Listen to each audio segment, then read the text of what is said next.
Bienvenue à vous, amis de la Galaxy Click. Dans cette vidéo, nous allons parler de 4 découvertes qui ont changé notre façon d'étudier l'espace. C'est la première vidéo en format plus long de la chaîne, j'espère qu'elle vous plaira. N'hésitez pas à vous abonner, à liker et à partager. Allumage des réacteurs, décollage. La découverte d'une nouvelle classe d'exoplanètes. En 2021, les astronomes ont identifié une nouvelle classe d'exoplanètes appelée monde icéen. Ces planètes sont caractérisées par des atmosphères riches en hydrogène et possèdent des océans profonds, d'où le nom icéan, une combinaison de hydrogène et océan. Ce qui rend ces mondes particulièrement intéressants, c'est qu'ils pourraient être capables d'abriter la vie, même sous des conditions extrêmes. Les mondes icéens sont généralement plus grands que la Terre, mais plus petits que Neptune, avec des températures qui peuvent être suffisamment élevées pour supporter la vie sous des formes qui nous sont encore inconnues. Les atmosphères épaisses en hydrogène créent un effet de serre, maintenant des températures stables, même à grande distance de leur étoile. De plus, leurs océans pourraient être suffisamment profonds pour protéger toute forme de vie de l'intense radiation stellaire. L'une des premières études à suggérer l'existence de cette nouvelle classe d'exoplanètes a été menée par une équipe dirigée par le docteur Niku Madhusoodan de l'Université de Cambridge. Ces planètes pourraient être bien plus communes que les exoplanètes semblables à la Terre, ce qui ouvrirait de nouvelles possibilités dans la recherche de la vie extraterrestre. Les mondes icéens élargissent notre compréhension des conditions sous lesquelles la vie pourrait exister, suggérant que des formes de vie peuvent se développer dans des environnements beaucoup plus diversifiés que ce qui était envisagé auparavant. L'exploration des astéroïdes par la mission OSIRIS-REx. La mission OSIRIS-REx est une mission de la NASA qui a pour objectif principal d'étudier et de rapporter des échantillons d'un astéroïde proche de la Terre, nommé Bennu. Cette mission, lancée en 2016, a réalisé plusieurs étapes cruciales au cours de son exploration, marquant un tournant dans notre compréhension des astéroïdes et des origines du système solaire. OSIRIS-REx est arrivé à proximité de Bennu en décembre 2018.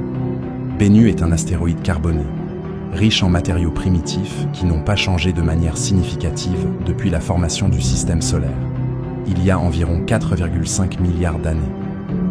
L'astéroïde a été choisi précisément pour cette raison, car il pourrait contenir des molécules organiques, les éléments constitutifs de la vie.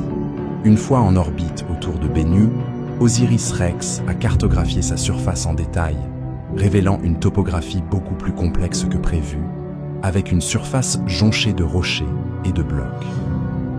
Cette cartographie a permis aux scientifiques de sélectionner un site approprié pour le prélèvement d'échantillons. Le 20 octobre 2020, OSIRIS-REx a effectué un prélèvement réussi à la surface de Bennu. L'instrument principal utilisé pour cela, appelé TAGSAM, a touché la surface de Bennu pendant quelques secondes et a collecté environ 60 grammes de régolithe. Cette opération n'a pas été sans défi. Après le prélèvement, il a été constaté que certains échantillons s'échappèrent de la tête de collecte en raison d'un saut imparfait, mais l'équipe a rapidement sécurisé les échantillons dans la capsule de retour. OSIRIS-REx a commencé son voyage de retour vers la Terre, et la capsule contenant les échantillons a atterri avec succès dans le désert de l'Utah le 24 septembre 2023. Cette réussite marque le premier retour d'échantillons d'un astéroïde par une mission américaine, et l'un des plus grands échantillons extraterrestres rapportés.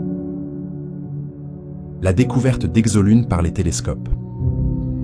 La recherche de lunes en orbite autour d'exoplanètes est un domaine émergent de l'astronomie qui a pris de l'importance au cours des dernières années.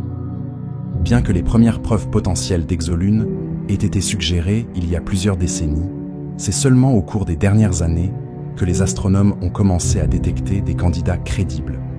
En 2017, une équipe dirigée par David Kipping de l'Université de Columbia a utilisé le télescope spatial Kepler pour identifier ce qui pourrait être la première exolune. Ce candidat, surnommé Kepler 1625b I, orbite autour d'une planète géante située à environ 8000 années-lumière de la Terre. L'existence de cette exolune a été suggérée par des variations dans la lumière stellaire, qui semblait indiquer une ombre supplémentaire, en plus de celle causée par la planète elle-même. Cependant, cette découverte restait controversée. Les observations ultérieures, notamment avec le télescope spatial Hubble, ont fourni des preuves supplémentaires. Les méthodes utilisées pour détecter des exolunes sont similaires à celles employées pour les exoplanètes, comme la méthode des transits, observant la diminution de la luminosité d'une étoile lorsqu'un objet passe devant elle, et la méthode des vitesses radiales. Cependant, ces signaux sont souvent plus faibles et plus difficiles à interpréter. Les astronomes continuent d'affiner leurs techniques d'observation en utilisant des instruments comme le télescope spatial James Webb et de futurs observatoires qui seront capables de détecter des objets encore plus petits et plus éloignés. La fusion de deux étoiles à neutrons suivie de leur capture par un trou noir. C'est un phénomène astrophysique extrêmement rare et spectaculaire. Cette combinaison d'événements a été observée pour la première fois en 2024 par les détecteurs d'ondes gravitationnelles comme LIGO, Virgo et CaGRA. Les étoiles à neutrons sont les restes ultra-denses d'étoiles massives qui ont explosé en supernova. Lorsqu'elles fusionnent, elles produisent des ondes gravitationnelles, qui sont des ondulations dans l'espace-temps, ainsi que des sursauts gamma et parfois des kilonovae. Ces événements sont précieux pour les astronomes, car ils permettent d'étudier les propriétés de la matière dans des conditions extrêmes, de tester les théories de la relativité générale d'Einstein et de mieux comprendre les éléments lourds dans l'univers, comme l'or et le platine, qui sont produits lors de ces fusions. En 2024, pour la première fois, les scientifiques ont observé un événement où deux étoiles à neutrons ont fusionné et ont été ensuite capturées par un trou noir. Ce processus est exceptionnellement rare, car il nécessite des conditions spécifiques où une étoile à neutrons résultante de la fusion est assez massive pour s'effondrer immédiatement en un trou noir, ou où un trou noir préexistant capture rapidement les étoiles à neutrons fusionnés. L'onde gravitationnelle générée par cet événement a été détectée par les observatoires, fournissant des indices sur la dynamique des systèmes binaires extrêmes et sur les conditions qui mènent à la formation de trous noirs dans des systèmes complexes. Les résultats de cette découverte permettent également de tester la théorie de la relativité générale dans des conditions extrêmes, ce qui est fondamental pour notre compréhension de la gravité à l'échelle cosmique. Merci d'avoir regardé jusqu'à la fin. Si la vidéo t'a plu, abonne-toi, like, partage et commente ce que tu en penses. Merci beaucoup et à bientôt amis de la Galaxy Click.